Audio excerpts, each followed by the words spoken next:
Students, this is the sixth part of chapter number 4, values and data types.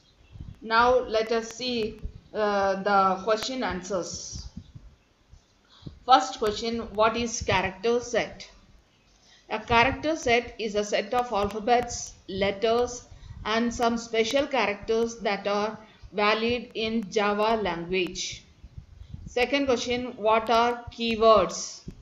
Answer, a keyword is a reserved word that has special significance to the compiler and cannot be used anywhere else other than what it is intended for. The next question is, what are identifiers? State the rules while using identifiers. Page number 46 and 47, the answer is there. Answer, identifiers are the names of variables, methods, classes, packages, and interfaces. While using identifiers, the following set of rules are to be kept in mind.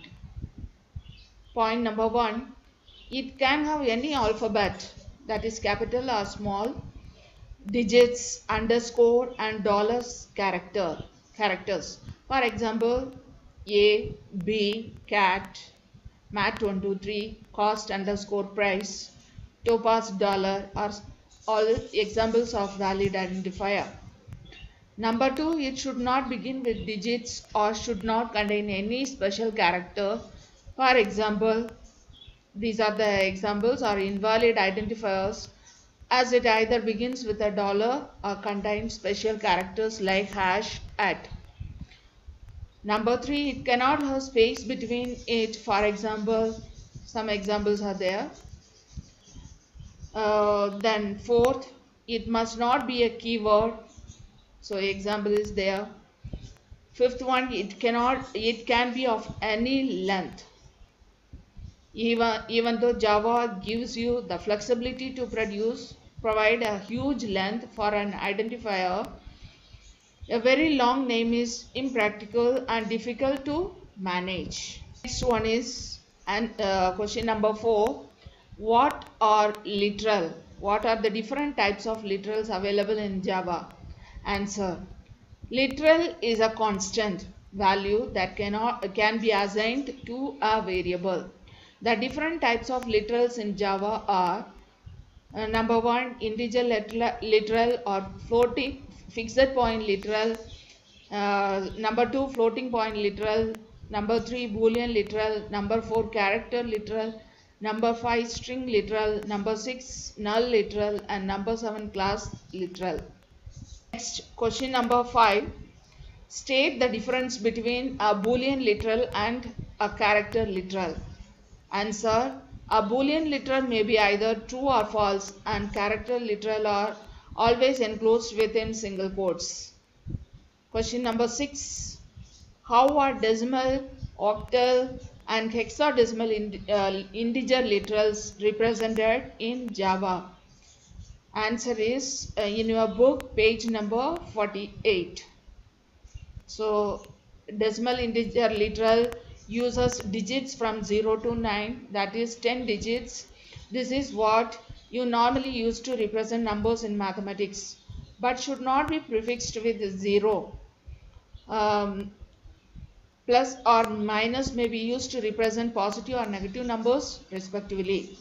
Thus, minus 12, 56 or plus 75 may be considered to be decimal integer literal. Octal integer literal uses digits from 0 to 7, that is 8 digits, and should be prefixed with 0. Plus or minus may be used to represent positive or negative numbers respectively. Thus, minus 012, 056 or plus 075 may be considered to be octal integer literal. Hexadecimal integer literals uses digits from 0 to 9 and alphabets from A, capital A to F or small a to F, representing 10 to 15. That is 16 numbers, as should be prefixed with 0x or 0 capital X. Plus or minus used to represent positive numbers or may be used to represent negative numbers.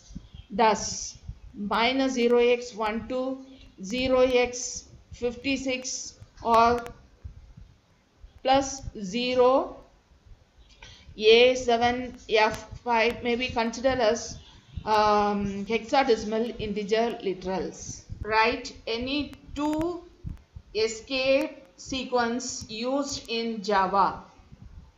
Answer for new line colon slash backslash n, for tab colon backslash t.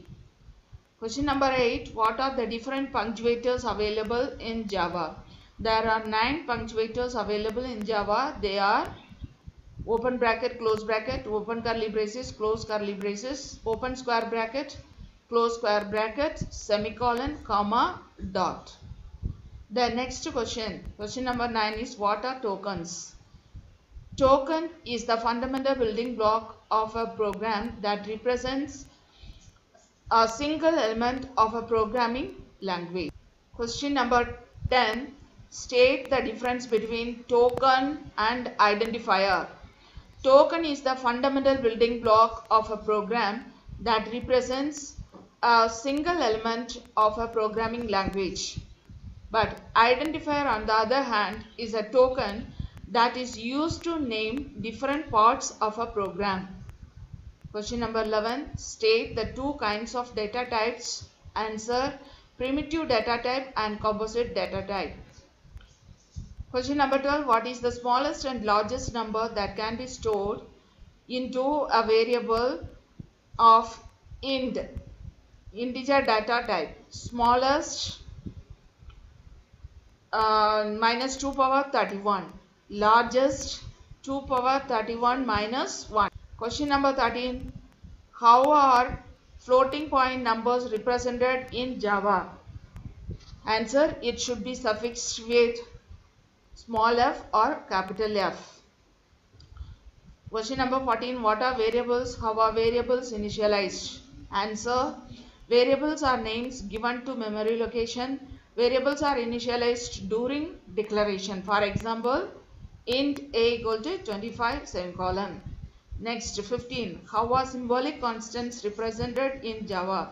Answer: symbolic constants are prefixed with the final keyword during declaration. For example, final int a equal to 100 semicolon.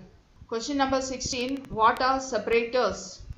Answer: separators are special symbols used to separate statements, data elements or marked blocks in Java, and is therefore also called separators. There are 9 punctuators available in Java.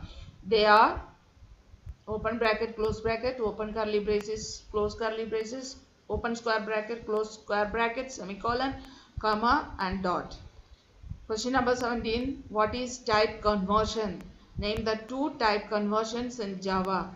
Answer: in a mathematical expression containing operands of more than one data type, necessitates to know the resultant data type of an expression.